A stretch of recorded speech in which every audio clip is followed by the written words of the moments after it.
오늘 말씀은 로마서 12장 1절에서 2절 두 절의 말씀입니다. 로마서 12장 1절로 2절 두 절의 말씀입니다. 시작성경 255면이고요. 또 화면 앞에도 나오고 주보에도 나오고 있습니다. 우리 두 절 정도밖에 안 되니까 우리 같이 읽었으면 좋겠습니다. 우리 로마서 12장 1절 2절 우리 한 목소리로 합독하도록 하시겠습니다.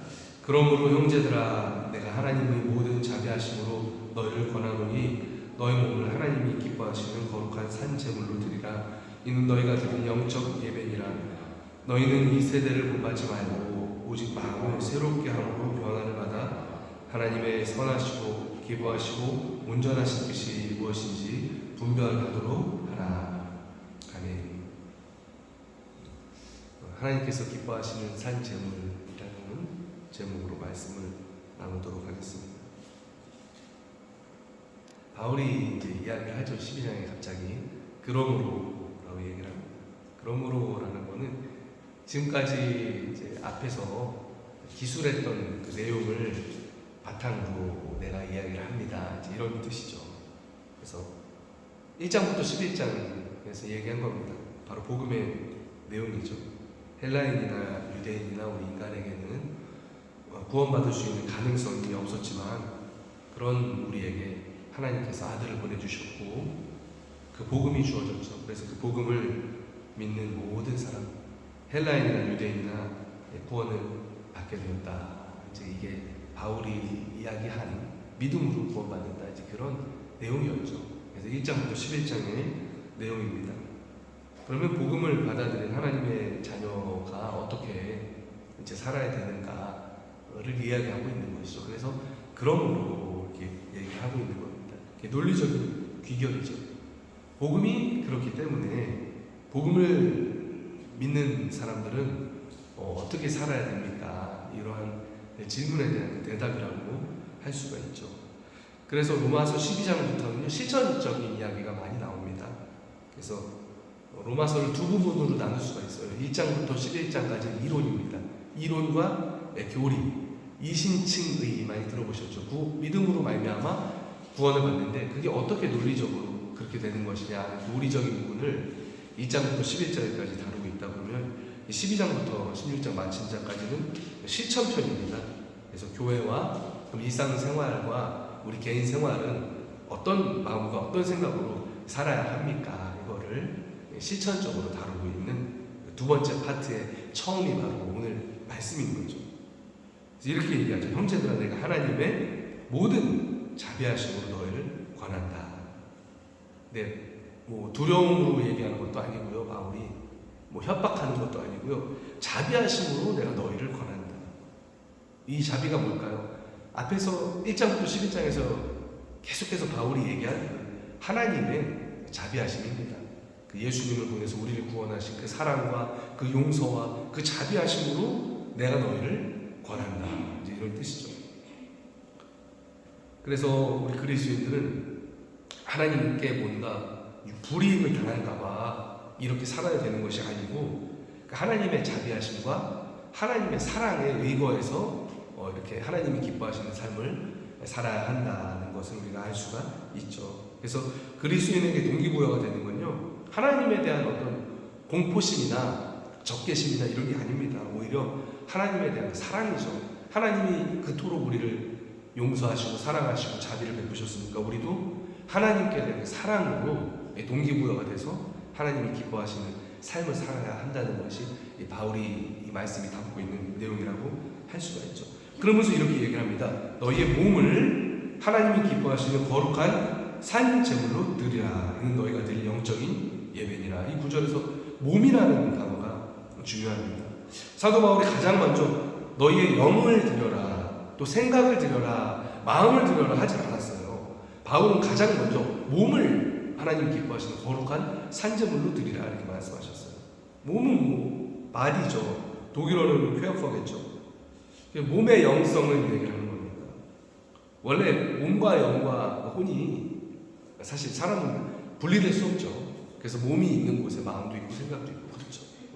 그래서 몸을 드려야 되는 측면도 있겠고요. 근데 이제 특별히 몸이라고 했을 때 저는 구약의 그 제사 제도와 연관해서 한번 영적으로 생각을 해봤습니다. 원래 그 하나님께 바쳐지는 제물은요, 몸에 흠이 없어야 됐습니다. 육체에 흠이 없어야 됐습니다. 그래서 뭐 다리를 뭐 이제 뭐 이렇게 심하게 정말 뭐 아주 심하게 태어날 때부터 장애가 있다거나 뭐 어떤 뭐 한 곳이 뭐 몸의 일부가 없다거나 그러면 하나님께 바치지 못했어요. 구약의 제사는 그랬다는 거죠. 양이나 뭐 이런 짐승을 바칠 때. 그래서 우리 몸이 살아있는 제물로 드려지기 위해서는 우리가 흠이 없어야 되는구나, 이렇게 적용할 수가 있을 것 같습니다.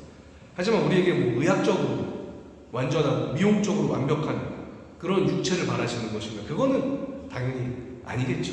그건 아니겠죠. 그것보다 이 말씀을 어떻게 적용할 수 있을까 생각했더니, 우리 몸이 하나님께 바쳐지는 제물이라고 한다면 우리의 몸이 하나님 거잖아요. 그러니까 우리의 몸이 손상되지 않고 건강하게 하나님 앞에 살아갈 수 있도록, 하나님 앞에서 살아갈 수 있도록 우리의 건강을 스스로 지키고 가꾸는 삶을 하나님이 원하시겠구나, 이런 깨달음이 왔습니다. 왜냐하면 우리 몸이 하나님 거기 때문에 하나님께 온전히 헌신하면서 하나님이 기뻐하시는 삶을 살아가려면 우리 몸이 건강해야 되잖아요. 하나님이 우리 아버지시니까 자녀가 건강하기를 원하시는 거겠죠. 그렇게 생각해봤습니다. 그래서 우리 몸이 건강하려면 우리가 우리의 삶을 좀 가꿔야 되겠죠. 모든 어떤 일정의 균형이 있고 질서가 있고, 잠자는 시간, 일어나는 시간, 일을 하는 시간, 식사를 하는 시간, 규칙이 있을 때 뭡니까? 우리 몸이 더 건강해질 것입니다. 또 좋은 습관을 유지해야 될 것입니다. 몸을 해치는 생활 습관을 유지하면 좋지 않겠죠. 밥을 귀찮아서 막 계속 세네 끼를 굶다가 한 번에 막 폭식을 한다든지, 아니면 막 잠을 며칠씩 안 자다가 하루를 몰아서 잔다든지, 이런 삶은 몸을 사실은 건강하게 유지할 수 없는 그런 라이프 스타일이겠죠. 그래서 이런 깨달음이 왔습니다. 하나님은 우리 몸도 관심이 있으시구나. 우리가 건강을 지키는 일도 유지하는 일도 하나님 기뻐하시는 일이겠구나.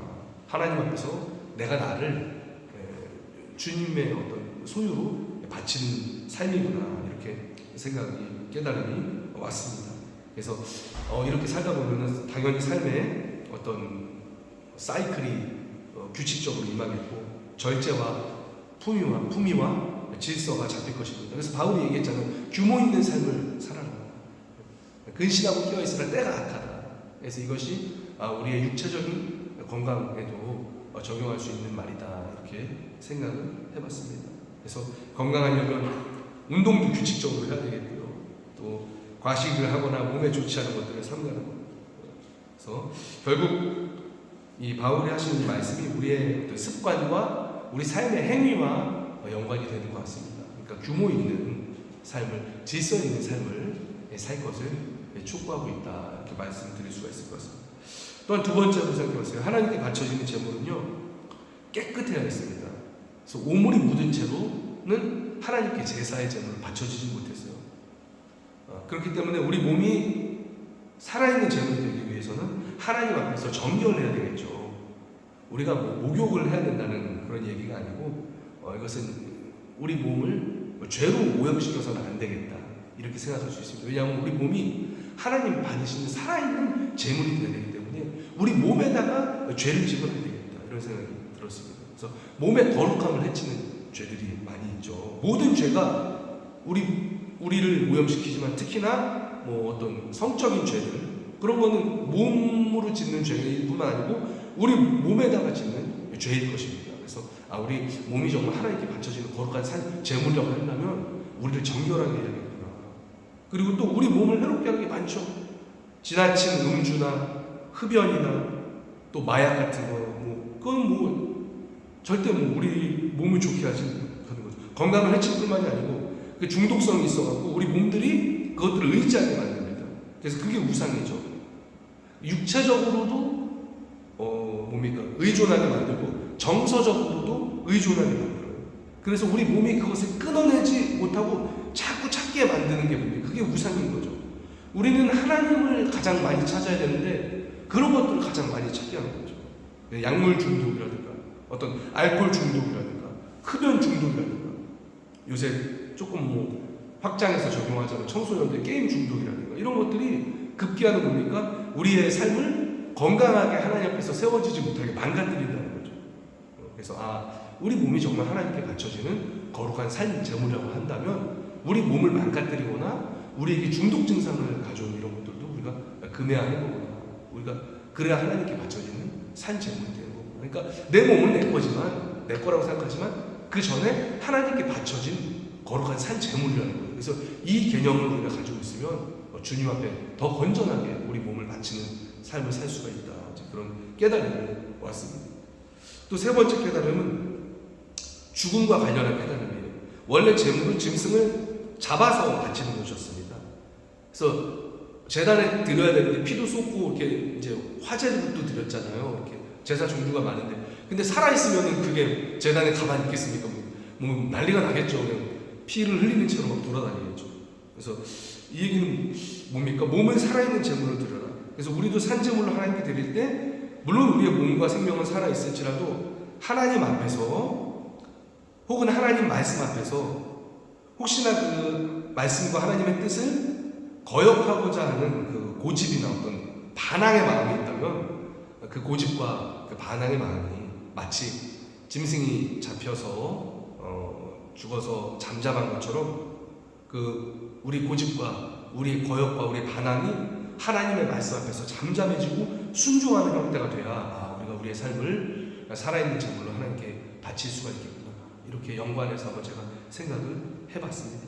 그래서 구약의 제사와 그 몸을 바쳤던 제사와 한번 연관해서 생각을 해봤더니 이러한 깨달음과 묵상이 저에게 왔습니다. 그러면서 바울이 이렇게 얘기합니다. 바울은 이는 너희가 드릴 영적인 예배니라. 원어적 의미로는요, 합당한 예배다. 예배는 물론 공동체로 우리가 나와서 하나님과 만나는 시간입니다. 굉장히 중요하죠. 그런데 우리의 예배가 진정한 예배가 되기 위해서는 우리의 그 평상시의 삶도 하나님께 바치는 그 살아있는 제물로 위에서 언급하신 대로 이렇게 살아야겠구나. 그걸 얘기하고 있는 거구나.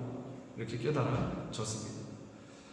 연이어서 바울은 이렇게 말씀하십니다. 너희는 이전입니다. 이 세대를 본받지 말고 오직 마음을 새롭게 함으로 변화를 받아 하나님의 선하시고 기뻐하시고 온전하신 뜻이 무엇인지 분별하도록 하라. 이제 마음과 생각이 나오죠. 우리 몸도 이렇게 하나님께 바쳐지는 제물이지만 우리 마음도 우리 생각도 하나님께 드려지는 제물이 되어야 한다. 이 얘기를 하고 있는 거죠. 먼저 전제를 합니다. 이 세대를 본받지 말아라. 하나님의 살아있는 제물인 너희들은 이 세대를 본받아서는 안 된다 얘기하고 있는 거죠. 이 세대가 어떤 세대일까요? 이 편지를 받는 이들은 로마 제국에 살았었습니다. 그래서 로마 제국을 지배하던 생각들은 어떤 사상들이었습니까? 일단은 패권주의가 팽배했죠. 팍스 로마나. 그래서 힘으로 굴복시킨 겁니다. 힘으로 평화를 구축하겠다.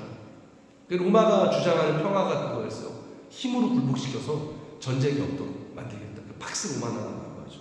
그 패권주의죠. 근데 이거는 성경적 가치가 아니라는 거죠. 또 그 당시에 다신론이었죠. 그래서 많은 우상 숭배, 헬레니즘의 영향을 받았죠. 또 황제를 숭배했습니다. 그건 이제 사람을 우상화하는 거죠. 우상 숭배죠. 그리고 음란한 그 풍습들이 판에 쳤어요. 그 로마 후기에는 너무나 성적으로 문란했기 때문에 그 문란함 때문에 로마가 무너졌다 이렇게 보는 학자들도 있습니다. 그래서 이런 것들이죠. 기본적으로 다신론적인 생각이 지배하고 또 향락이 그 문화를 사로잡고 또 그것에 더해서 어떤 육체의 강인함이나 아름다움이나 멋을 숭배했습니다. 이거 헬레니즘의 영향이 컸죠. 그래서 그리스 조각 같은 거 보면은 육체적인 걸 막 강조하잖아요. 그런데 바울은 얘기합니다. 이런 세대들을 본받지 말아라. 왜? 우리는 구별된 제물, 하나님께 바쳐지는 살아있는 제물이기 때문에 우리 마음과 우리 생각도 구별돼야 된다. 깨끗해야 된다. 이거죠. 지금은 어떤 세대일까요? 지금은 하나님을 잘 모르는 세대 같아요. 그리고 하나님을 잘 인정하지 않는 세대입니다. 모든 공적인 영역에서 하나님을 잘 인정하지 않죠. 그런데 너희 자녀들은 그런 생각과 그런 마음을 본받아서는 안 된다. 그래서 거룩해져라. 바울이 얘기를 하는 거죠. 인간들이 참 영향을 많이 받는 존재입니다. 나도 모르게 그 안에 있으면요, 그 주변의 영향을 참 많이 받는 것 같아요. 그래서 반복해서 어떤 미디어를 접하거나 반복해서 계속해서 같은 TV를 보거나 음악을 듣거나 뭐 그러면은 가만히 그냥 자기가 있어도 그 방향으로 생각이 흘러가는 것 같아요. 그래서 얼마 지나지 않아서 섞이게 되는 거죠. 이 세대와 똑같이 생각하고 행동하고 마음으로 뭐 생각하고 말하고 있는 우리 자신을 발견하게 되는 것이죠. 그래서 바울은 그러면 안 된다. 이 세대를 본받지 말고 오직 마음을 새롭게 함으로 변화를 받아라 얘기를 하는 거죠. 그래서 우리 그리스도인들은 컨텐츠와 미디어를 잘 분별해야 됩니다. 그래서 우리에게 기준이 있죠. 하나님 말씀이죠. 그래서 이 컨텐츠와 이 미디어가 하나님 말씀의 가치관에서 벗어나고 있는가, 그렇지 않은가, 이런 것을 우리가 분별하면서 우리가 미디어를 좀 향유할 필요가 있다는 거죠. 아무리 세련돼 보이고 유행이라고 할지라도 성경적인 가치관에서 벗어난다면 그것을 본받지 말아야 된다는 거죠. 그게 바울의 얘기인 거죠. 그러니까 성경에 입각해서 문화들을 잘 판단해야 되는 거죠. 그래서 우리 그리스도인들은 문화 상대주의에 찬성하지 않습니다. 모든 문화 상대주의가 얘기하는 게 뭡니까? 모든 문화가 다를 뿐이지 모두 다 똑같은 가치가 있다. 그런데 이건 성경의 생각과는 조금 다르죠. 모든 문화는 물론 달라요. 하지만 도덕적 가치가 분명 다르게 매겨질 수가 있다는 거죠. 예를 들어서 남미의 중세인가요? 고대 문화 중에 사람을 또 그 우상에게 바치는 그런 문화가 있었잖아요. 그거는 누가 봐도 좋은 문화가 아닙니다. 그거는 좋은 문화가 아니죠. 그거는 악한 거죠. 나쁜 문화인 거죠. 그러니까 이게 다르게 가치가 매겨질 수 있다는 겁니다. 그래서 우리의 기준은 말씀이라는 거죠. 말씀.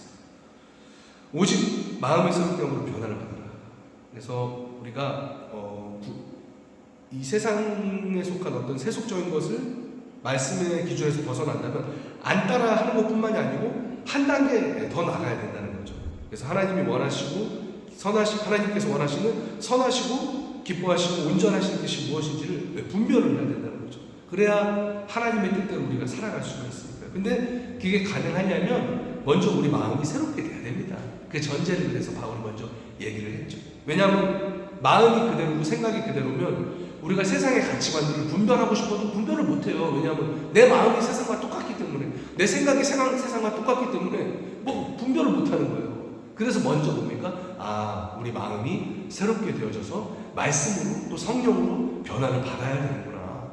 그래야 하나님의 선하시고 기뻐하시고 온전하신 뜻이 뭔지를 분별해서 그것대로 살아갈 수가 있는 것이죠. 그래서 대표적으로 무신론에서 유신론으로 바뀌는 거죠. 우리 말씀 안에 살아 죽고 있는 사람들. 또 세속주의에서 경건을 애쓰는 주의로 바꾸는 거죠. 또 무신론자하고 다신론자에서 유일신론으로 바꾸는 거죠. 그래서 하나님 중심주의, 말씀 중심주의, 또 예수님을 가장 중심으로 하고 이런 것들로 우리 마음이 변화되어져야 한다는 것이죠. 그리고 하나님의 뜻이 무엇인지 분별해야 되는데 바울이 하나님의 뜻을 세 가지로 제시를 합니다. 오늘 말씀 보니까 선하시고 기뻐하시고 온전하신 뜻이 무엇인지 분별해라. 하나님의 뜻은 선하시죠. 세상 그 누구의 뜻도 하나님의 뜻보다 선할 수가 없습니다.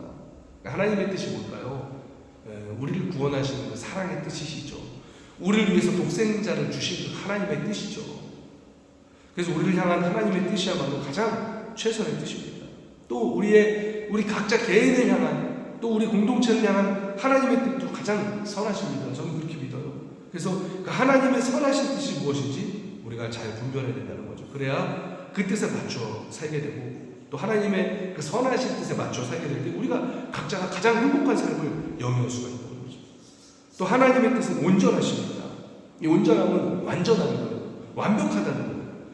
세상의 어떤 가치관과 윤리관이나 어떤 학문이 완전해 보일지라도 그렇지 않습니다. 세상의 지혜는 아침 안개와 같아요.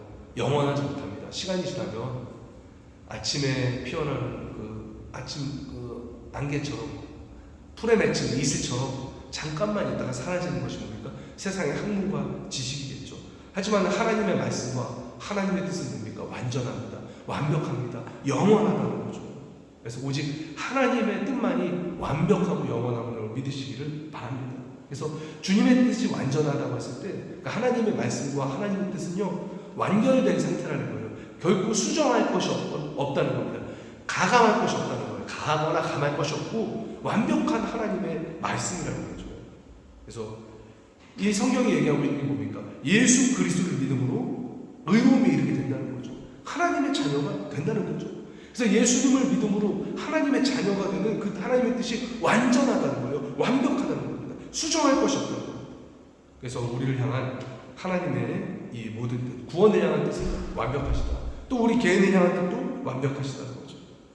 그래서 복음으로 인간이 구원받고 변화되어서 새로운 존재로 아름답게 살아가는 것이 하나님의 완벽하신 뜻입니다. 이 복음은 모든 믿는 자에게 구원을 주신 하나님의 능력입니다. 또 복음 안에 있을 때 뭡니까? 모든 피조물이 새롭게 됩니다. 새롭게 됩니다. 그래서 이러한 완벽한, 완전한 하나님의 뜻이 우리가 무엇인지를 성경에서 우리가 구분을 하고 분별을 하고 또 그것을 따르면서 살아갈 때에 우리의 삶도 아름답게 된다는 거죠. 또 하나 남았죠. 기뻐하시는 뜻. 하나님의 뜻은 선하고 온전하시기 때문에 하나님은 하나님의 뜻을 기뻐하십니다. 또 하나님의 뜻을 이해하고 하나님의 뜻에 맞추어서 살아가는 그런 사람들을 기뻐하시겠죠. 그리고 상호 간의 기쁨인 것 같아요.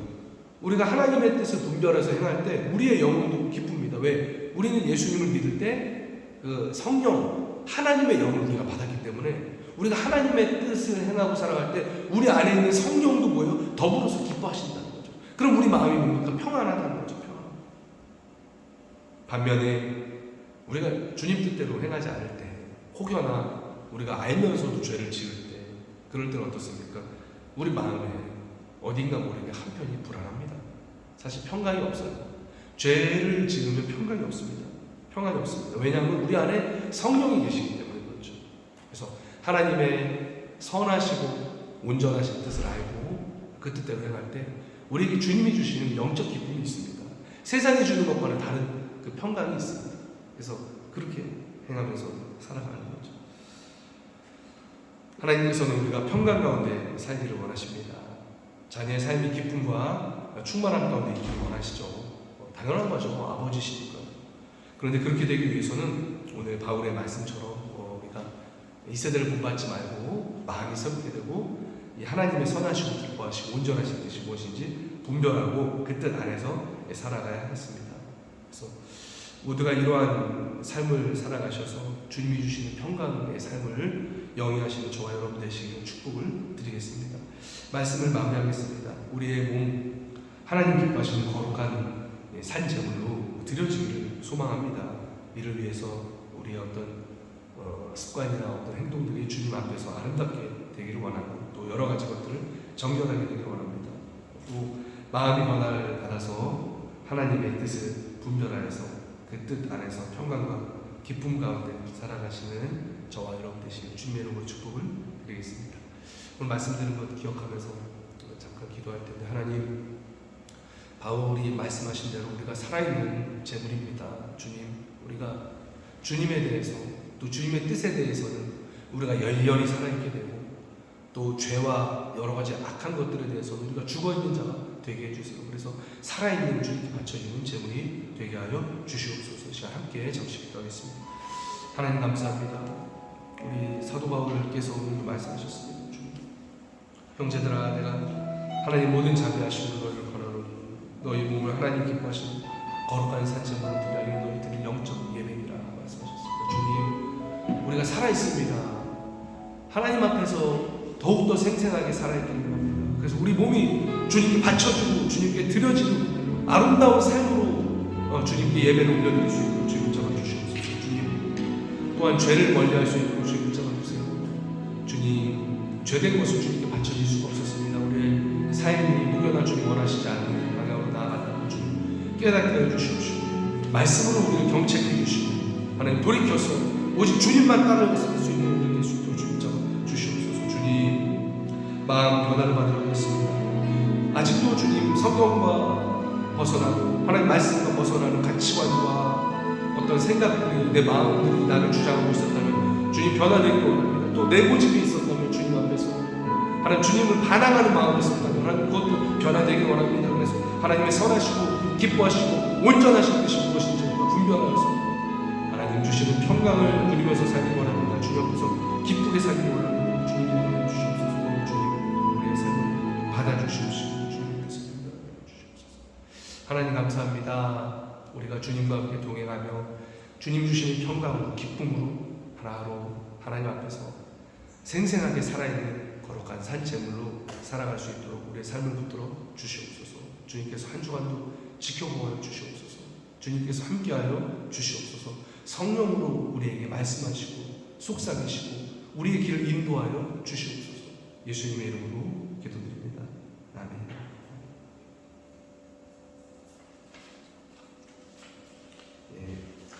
제니 자매가 프락치쿰 때문에 이제 장기간 프랑스로 간 것 같습니다. 그래서 그 여정을 위해서 기도를 해주시기 바랍니다. 오늘 간식은 우리 마르시아 스근성군 가정이 섬겨 주시기로 했습니다.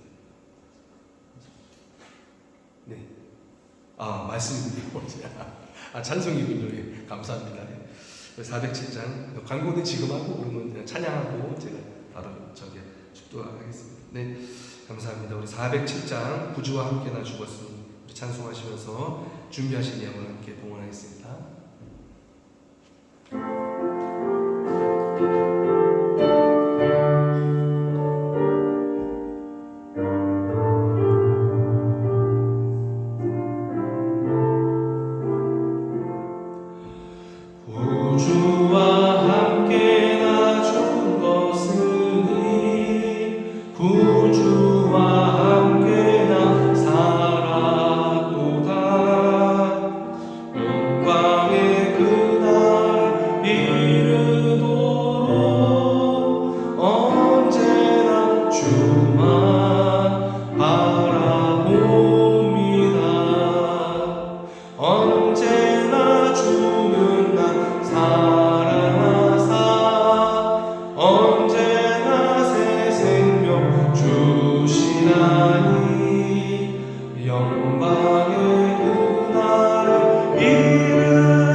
주께서 그때도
찬양하고 제가 봉헌 기도와 축복으로 예배 마치겠습니다.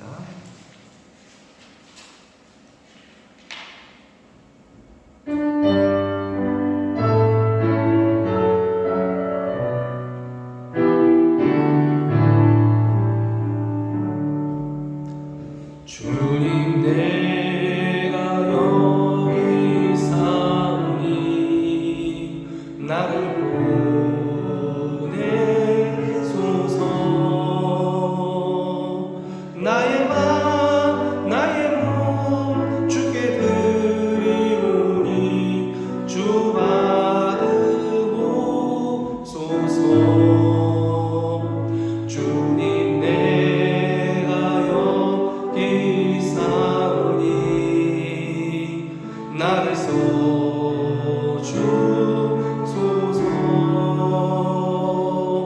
가진 것 모두 다 주께 드리오니 주 받으옵소서. 할렐루야 할렐루야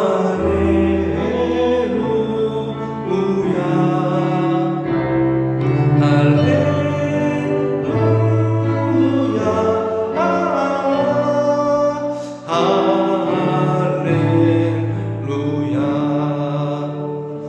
나를 받으옵소서. 나를 받으옵소서.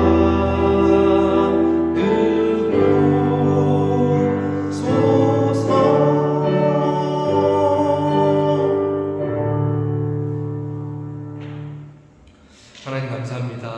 우리가 주님께 바쳐지는 예물입니다. 주님, 이러한 믿음의 고백으로 주님 앞에 예물을 드립니다. 주님, 우리가 정성되이 주님 앞에 드리는 예물을 주님께서 받아주시고 흠양하여 주시옵소서. 그래서 이 예물이 쓰이는 곳마다 하나님의 자녀들이 주님 일어나게 하시고, 예물이 쓰이는 곳마다 주님의 복음이 전파되며 복음으로 한 영혼이 주님 앞에서 기쁘게 구원받는 일에 귀하게 사용되게 하여 주시옵소서. 또 예물 드린 손길을 주님께서 기억하시고 그 가치를 주님께서 인정하여 주시옵시고 그 삶에서 하는 모든 일과 주님께서 동행하여 주시옵소서. 지금은 우리 구주 예수 그리스도의 은혜와 하나님 아버지의 극진하신 사랑하심과 성령의 감화, 감동, 교통하심이 복음을 통해서 우리의 몸을 거룩한 살아있는 하나님의 산 제물로 드릴 것을 다짐하는 사랑하는 빌레펜트 교회 모든 성도들 머리머리 위에 지금부터 영원까지 함께 하시기를 간절히 축원하옵나이다.